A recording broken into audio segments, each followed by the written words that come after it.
Alright, today I'm going to show you guys how to put machine sheave on a Yamaha Viking. The sheave that's on it right now is actually the one I machined. This is actually the original sheave that was on here. I don't have one that's not. But I kind of put it back together, and you'll be able to get the gist of what we're doing here with this operation. And we'll go through it just like you would yours, and we'll talk about the grease and so forth as we go.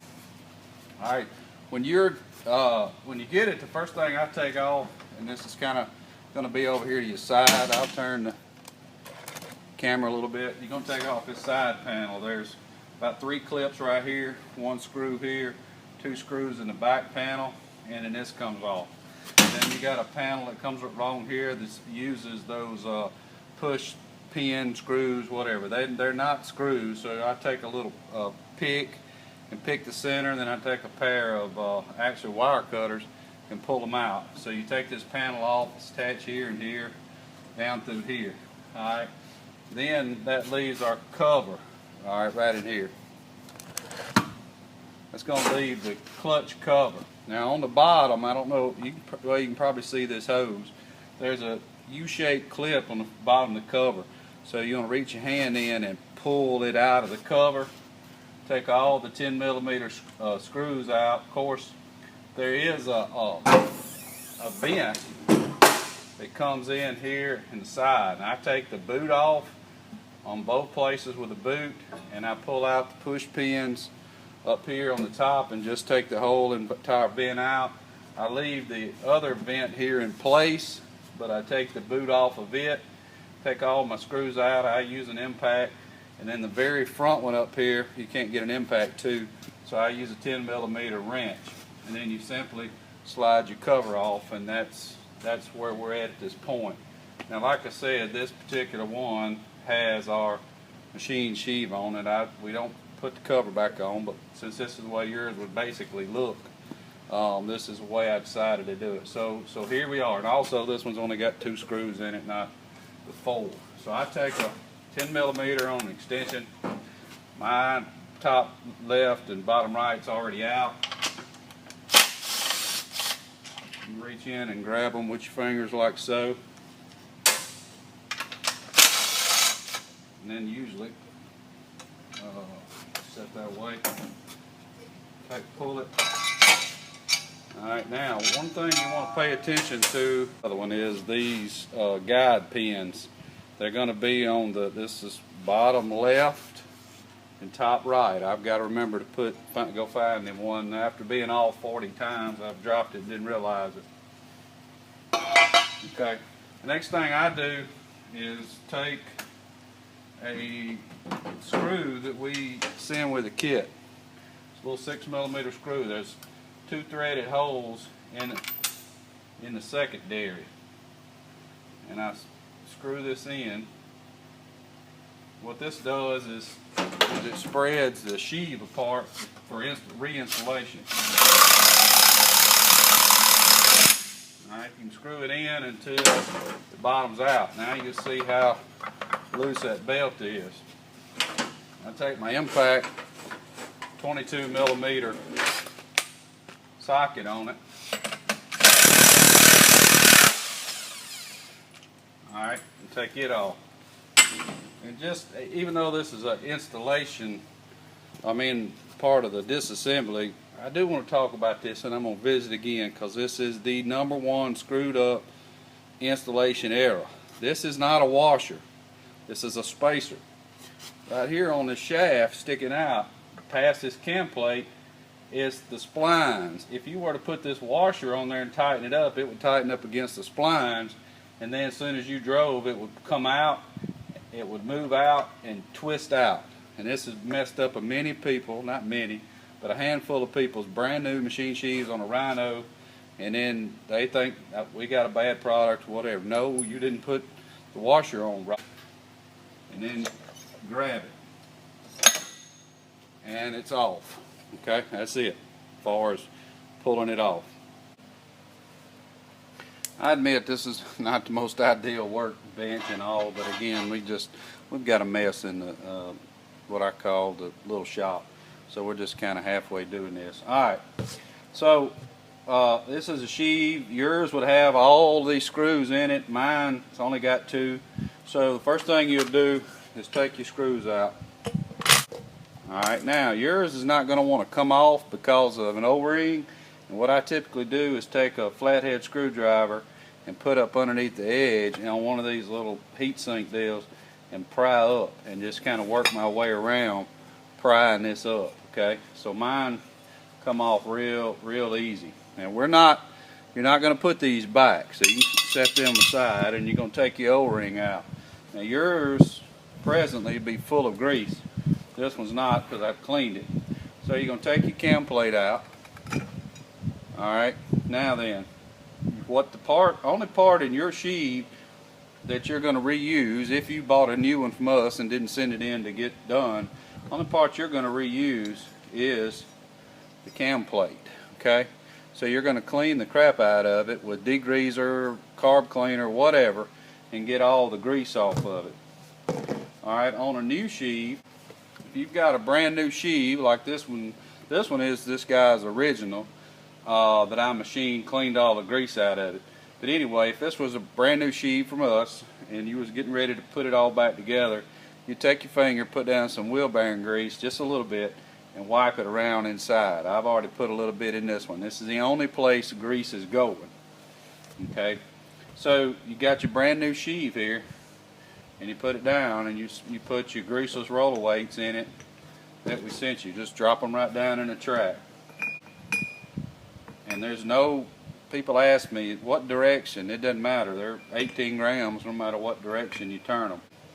Okay, then you take your cam plate that you cleaned, and they got a square side and an angle side, but it should be pretty obvious here, just like this is, which way they go. But believe it or not, gets people that get it messed up. So square side down. Alright, so now our cam plate's on. It's clean, this is clean. Our weights is in here. Alright, drop it down. Okay, I got clean rag with some cleaner on it, and I'm cleaning the belt surface of it. Now you can see on this sheave right here how low we're going with the belt.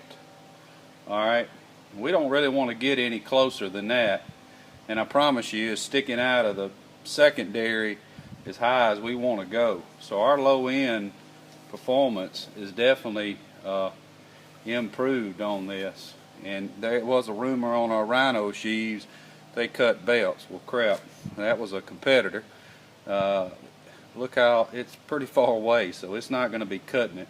Plus, just what we're doing now, we're machining them in house, is we put a bevel cut on this portion of the sheave because we cut some of this material off right here.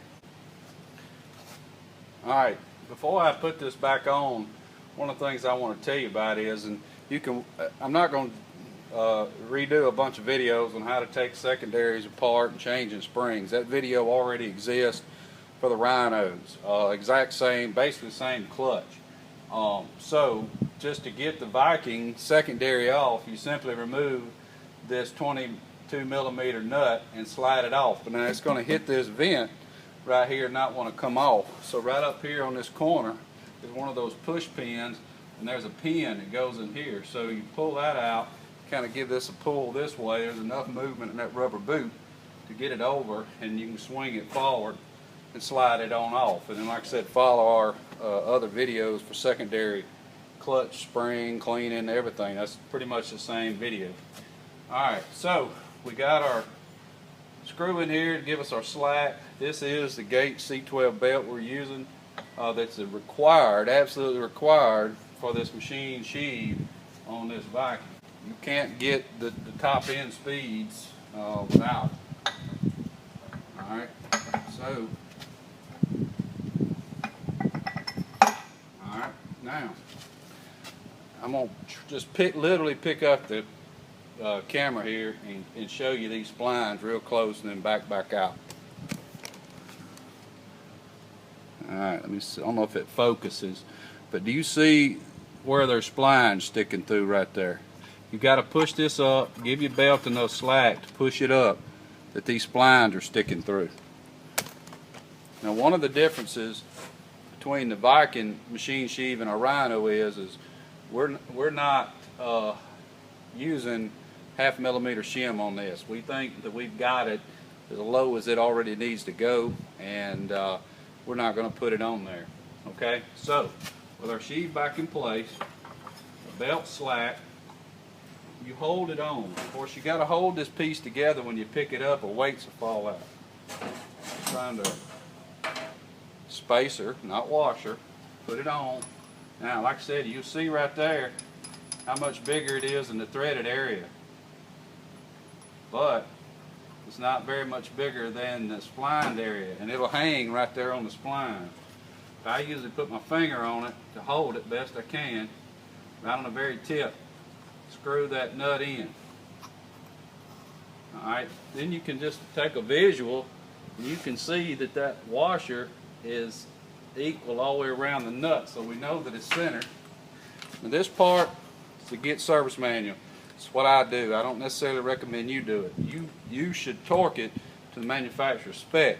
I've been doing this for about, I don't know, 8 years or so, and so far I've gotten away with this. Alright. Then we're going to take out our spreading screws. Keep this for belt changes. Actually, you could use this video for a belt change. Now what I typically do is I turn this till my belt comes back up. Or you can crank it up, but I like to do it manually.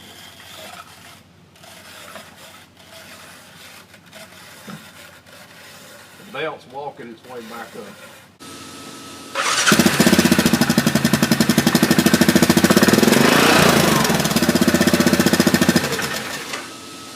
Okay. Now you can't, I'm going to try to pick the camera up again. You'll see the difference. I think you can. Let's see, right in here where the belt's now riding. It's riding up above our secondary. Actually, you can see it pretty good down here. And that tells us that our belt is getting more lower than primary, higher than secondary. And that's why we got such a good belt. I mean, why we got a low end improvement. Okay. Now, like I said, we're not putting the cover back on, O-ring and screws, so we're done with that. All right, so then I went and got one of these, whatever they're called. Anyway, alignment pin. Put it back in place. Also got his other screws, so we can, because this is the last time I'm going to be putting this one together.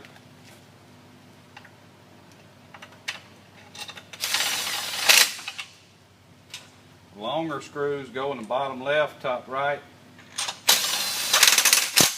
Don't go crazy with one of these or you'll break a screw off in the motor and you're in a tough spot. How do I know? Because my own Rhino's got 2 broke off in it. Thank goodness it's the opposing 2. Alright, this installation is basically done other than putting our cover back on. Like I said, don't forget about hooking the hose in, put your cover back.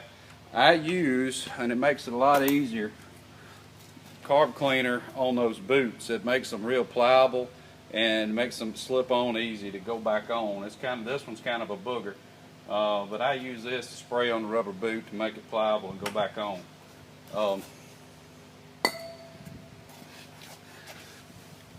As usual, if you got any questions on any of this, give me a call here at Hunter Works. This is December the 6th, 2013, and I'm proud to say I'm pretty positive Hunter Works is the very first to have a machine sheave completed, everything worked out, and I may be wrong, but I think this is the world's fastest Viking today, 58 miles an hour. But I may be wrong, just don't know about it, and that's okay. I've been wrong before. Anyway, if you guys need anything, give me a call here at Hunter Works.